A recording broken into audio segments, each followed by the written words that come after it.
Marko Stojanovic kien illiberat wara li ġimix li ma rispettax li residenti meta allegatament għamel storbju b'loudspeaker u li rreżista l-arrest waqt festin tal-miliet. F'seduta preżeduta mill-Maġistrat Charmaine Galea l-qorti ċanfret lill-Pulizija li fi kliema kellha tindirizza aħjar dan il-każ fi kliema trivjali. Aktar qabel fil-qorti ntqal il-Pulizija fl-assa tal-Awra rċeviet telefonati mill-ġirien li kien hemm ħafna storbju li kien ġej minn blokk appartamenti fil-Awra. Żewġ uffiċjali tal-Pulizija marru fuq il-post u semgħu l-istorbju. Meta raw li ħadd ma fetħilhom, il-Pulizija ċaqilqu xi siġġijiet li kienu fil-gallerija u setgħu jilħquhom mit-tarax tal-parapett. Kien f'dan il-mument li l-akkużat ħareġ fil-gallerija u ntalab mill-Pulizija sabiex jiftaħ il-bieb.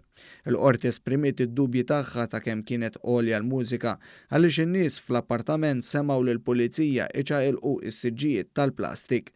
Meta evalwat l-evidenza kollha miġjuba qudiemha, il-qorti liberat lil Stojanovic minn kull akkuża. Jason Mikallef fetaħ proċeduri ta' libelli l-eks segretarju ġenerali tal-Partit Nazzjonalista Paul Borch Olivier. Is-sur Mikallef sejjaħ bħala malafamantum veritieri l-allegazzjonijiet li għamel kontrih Borch Olivier f'messaġġ fuq Facebook fit-2 ta' Jannar li għadda.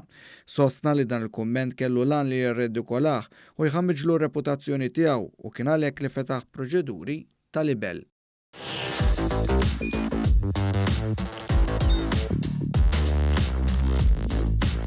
Idħol fuq one.com.mt u hemmhekk tista' tara l-programmi kollha li jxandru fuq One permezz ta' One Play.